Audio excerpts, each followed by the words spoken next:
Welcome to Unit 8. I love technology, so I'm really excited about the future. But I know a lot of people who are worried. How do you feel about the future? Are you excited or worried? In this unit, we'll look at the different ways we can express the future in English. We'll also talk about modal verbs and make predictions about the future. What kinds of jobs do you think will be done by machines in the future? In listening and speaking, you'll listen to a radio programme about the future of energy. Which source of energy do you think will be most important in the future? You can also watch a video about the exciting future of space tourism. In vocabulary and pronunciation, we'll look at word building, how adding prefixes and suffixes can change a word's meaning or use. How do you make a noun from the verb educate? And how do you make an adjective like possible negative? In everyday English, you'll learn what to say when you'd like to meet up with somebody and how to accept or decline an invitation politely.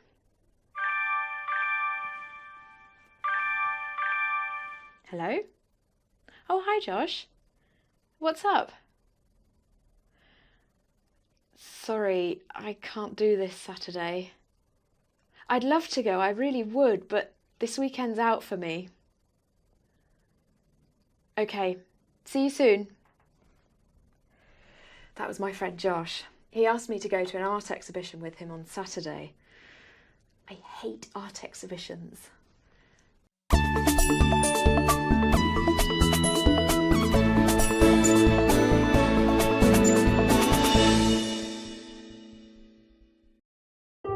Throughout history, mankind has always been fascinated by space.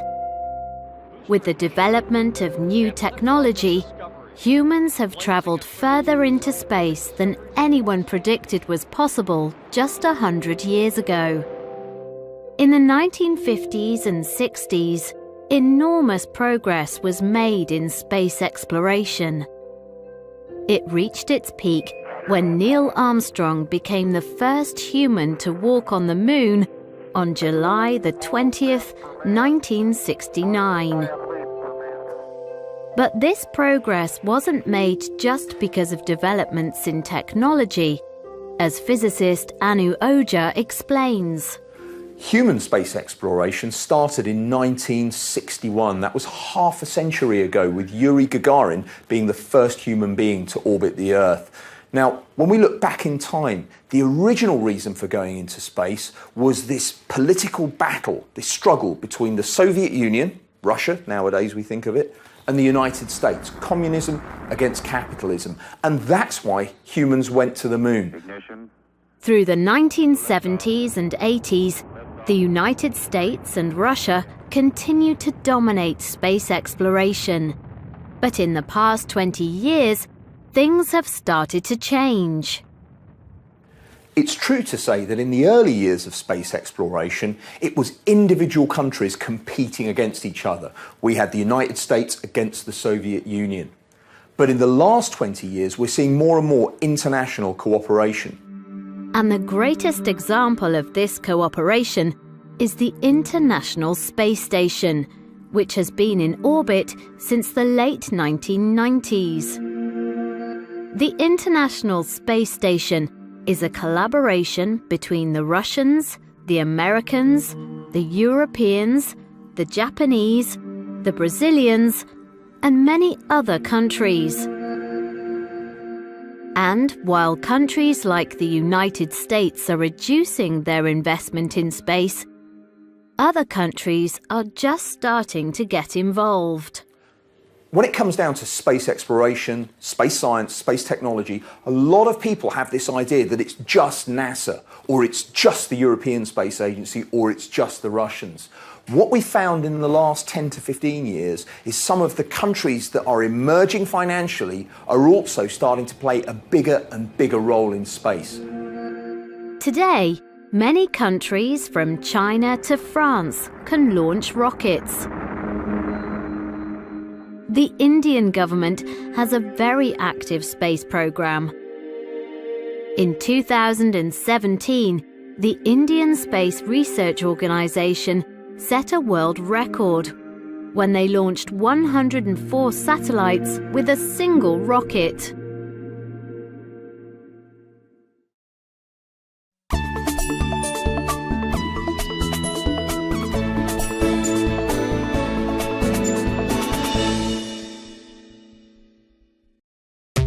In the future, it could become increasingly difficult for many countries to justify spending on space programs.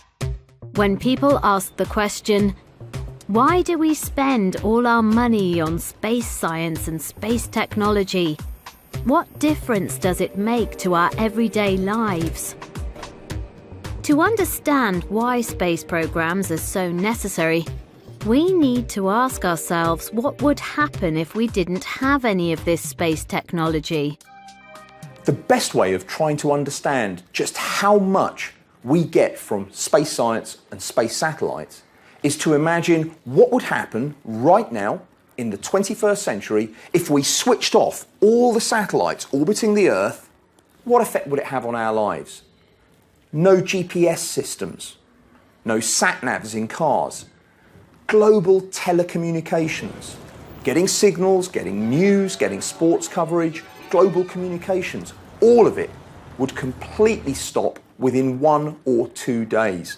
And the way we live our lives is so dependent on this that life would get pretty uncomfortable, even in the space of just a week. We need satellites to maintain the way we live our lives in this century. Space technology also plays a vital role in monitoring the weather and environmental change. Every year, thousands of lives are saved by the information coming from weather satellites. And if we want to understand what humans are doing to the environment, there are lots of concerns about climate change. Is climate change real? Yes. How much of it is being caused by humans? That's what we're still not sure about. But in the last 10 years, we've got a network of satellites that are what we call Earth observers. They're looking down at the planet. They're helping us understand the planet better. Increasingly, travelling into space has less to do with human exploration and much more to do with big business. Unmanned spacecraft are being used to launch commercial satellites, and for space enthusiasts like Anu, this is a concern.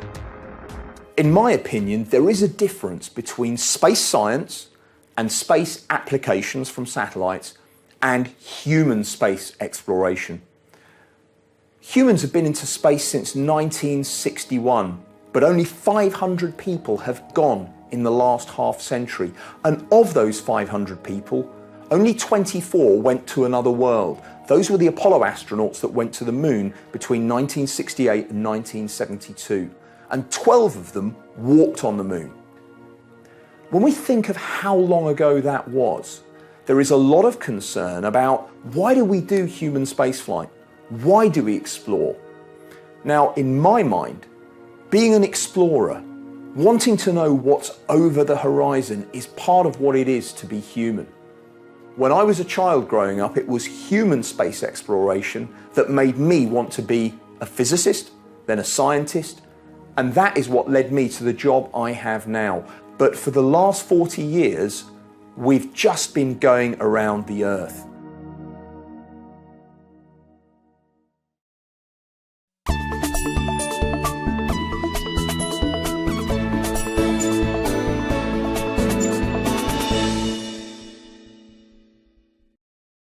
So what's next for the people who still dream that one day they will be able to see the Earth from space? For the people who hope that one day they might be able to set foot on the moon, or even visit another planet? For many years, Some people have believed that the age of mass space tourism is on the horizon. But over 15 years since the world's first orbital space tourist, businessman Dennis Tito, paid around $20 million to spend 6 days on the International Space Station, the development of this industry has been slower than predicted. And Anu is a realist about the future. When it comes down to space tourism, the idea of thousands of people taking holidays in space will be as much a fantasy in 50 years' time as it is today. The challenges of human space exploration and staying in space are still extreme. Today, the competition to be the first operational space tourism company is fierce. And organisations run by billionaire businessmen are leading the way. Richard Branson's Virgin Galactic, Elon Musk's SpaceX, and Jeff Bezos's Blue Origin are all developing spacecraft and promising trips for private citizens in the next few years. While Virgin have already built a spaceport in the desert of New Mexico in the USA, they have also experienced many problems and setbacks with their spacecraft. But now, SpaceX have announced that they will launch 2 private citizens on a trip around the moon in 2018. They're not revealing how much this trip will cost, but they say their passengers have paid a substantial deposit. And experts guess the ticket is likely to cost over $100 million. There will be very few people who will ever be able to afford to experience space tourism and be able to say that they are an astronaut. For most people, the experience will never be worth the enormous cost and the very real risks. There is a very good reason why, since 1961, only 500 people out of the billions of people alive have ever been into space. And it's to do with the enormous amounts of energy we need and the enormous limits of science and engineering that we have to try and face. Now, rocket science and rocket engineering, it's safe. But even though 500 people have been into space, 18 have died in the process. Human spaceflight is not 100% safe. It's a risky business. And so whenever human beings want to explore and they want to go further, there is always a risk factor.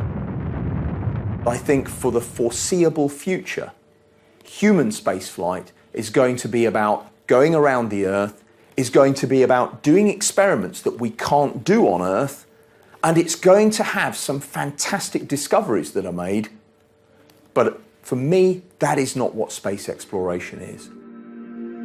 While space tourism is an idea that I think would be fantastic and I would love to experience, I don't think we're going to see a time in the next century when we have thousands and thousands of tourists taking holidays in space. I think that's more science fiction than science fact.